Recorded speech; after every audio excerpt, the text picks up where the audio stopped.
हमारे साथ आ चुके हैं, उनका भी बहुत बहुत स्वागत है। मिश्रा जी नमस्कार।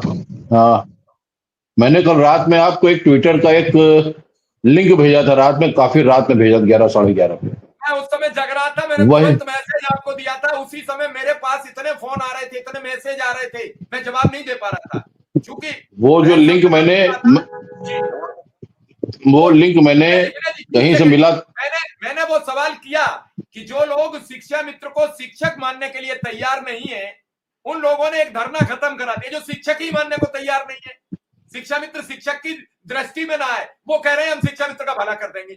मैं ये सवाल पहला कर रहा हूं कि जो शिक्षा मित्र का विरोध कर रहे हैं, सरकार में विरोध कर रहे हैं, लेक्चर दे रहे हैं कि शिक्षा मित्र शिक्षक की दृष्टि में गिना ना जाए, वो कह रहे हैं हम शिक्षा मित्र को नियमित कराएंगे। तो मैं समझ नहीं पा रहा हूं ये खेल क्या हो रहा है। और मैंने जब आपसे 5 बजे बात की थी, तो मैंने कहा एक संगठन ने धरना वापस ले लिया है, देर रात सरकार इसको भी हटा देगी, आप तो गवाह हैं। मैं कैसे कहता, मैं दिन भर इन सरकारों के मध्य रहता हूं, और ऐसी सरकारों के मध्य रहता हूं जो किसी की ना सुनते हैं ना समझते हैं। मैं जानता हूं सरकारों का रवैया। एक मिश्रा जी संगठन को लेकर दे के उन्होंने साबित कर दिया था कि शिक्षा मित्र जा चुका है। मिश्रा जी, ये बात तो उस जो निदेशालय पे जो शिक्षा मित्र बैठे, जो उनके नेता बैठे, उनको सोचना चाहिए कि जो व्यक्ति उनके साथ बैठा था, जिसने रिसालदार पार्क लोगों को बुलाया, शिक्षा मित्रों को, जिसने लखनऊ के साथ साथ कई जगह गुमराह किया, और उसी ने पत्र जारी करके कहा था शिक्षा मित्रों को इसमें क्यों शामिल किया जा रहा, शिक्षा मित्रों की संख्या क्यों गिनी जा रही। तो ये तो बड़ा वैसा प्रश्न है। तो वहां बैठे उन शिक्षा मित्रों को जो निदेशालय में बैठे थे, उस व्यक्ति के साथ उनको सोचना चाहिए।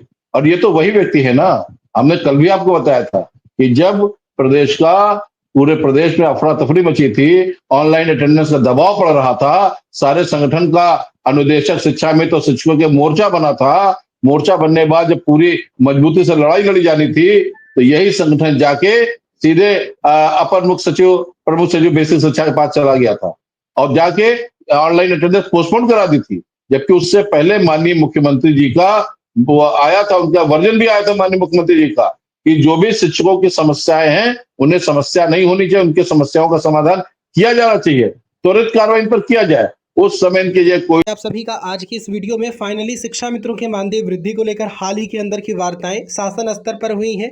वार्ताओं के क्रम में कुछ ऐसे आश्वासन मिले हैं जिन्हें देखकर अब लगता है कि शिक्षा मित्र अस्थायीकरण की तरफ बढ़ रहा है। फिलहाल के लिए हाल ही के अंदर का कुछ आश्वासन है, उसके ऊपर हम चर्चाएं करेंगे। अभी आपने एक डिबेट का थोड़ी बहुत क्लिप देखी होगी, उस क्लिप को पूरा दिखाएंगे। डिबेट के माध्यम से सारी जानकारियाँ आप तक प्रस्तुत की जाएंगी। दूसरा व्यक्ति होता तो बहुत सारी कई बातें शिक्षकों की मनवाई जा सकती थी, मगर उस समय शिक्षकों को धोखा दिया। अब शिक्षकों को धोखा देने के बाद शिक्षा मित्रों के खिलाफ एक पत्र जारी किया। पत्र जारी करने के बाद गुमराह कर शिक्षा मित्रों के साथ धरने पे बैठा। धरने पे बैठने के बाद इस धरने को तोड़ने का प्रयास किया कि जो इतना बड़ा इको गार्डन में धरना चल रहा था, इसको उसने खराब करने का प्रयास किया। प्रयास करने में सफल भी हुआ, जैसे पहले शिक्षकों में सफल हुआ था वैसे इसमें सफल हुआ। एक पत्र जारी करा के वाहवाही लूटने लगा। और आप खुद सोचिए कि अगर ये चीजें ना होती, और ये तो उनके नेताओं को सोचना चाहिए, जो मोबाइल बंद कर दिए, जो फोन काट रहे हैं, उनको सोचना चाहिए कि उनका भला करने वाला कौन है। वो भला नहीं करने वाला, सत्यानाश करने वाला। वहां के जो शिक्षा मित्र गए थे, उन्हें भी सोचना चाहिए कि ये मामला संगठन संगठन खेलने का नहीं था। ये मामला एक जगह जहां पे इतना बड़ा विशाल शिक्षा मित्रों का समुदाय इकट्ठा था, वहां उपस्थित होने का था। वहां उपस्थित ना हो पाते तो वहां जाने का नहीं था डायरेक्टर ऑफिस। उसके बाद भी लोग गए। जहां तक इसकी बात है कि जब जो धरने होते हैं, अंत में वार्ता के बाद ही कोई भी समाधान निकलता है। जहां तक दूसरे धरने की बात थी, तो ये बात आप भी जानते हैं कि बारिश भी हुई थी। जो बसें आई थी, बसें आने का भी एक दिन के लिए वो तय करके लाए थे। बसों के अंदर रुकना इतना संभव नहीं था, 2 दिन बसें रोकी जाती। धरना समाप्त करना ही, या धरना अगर कोई वार्ता ना होती तो धरने को मैंने पहले बताया था मंडल स्तर पर चलाया जाना चाहिए था। पहले आसपास के मंडल, फिर दूसरे मंडल।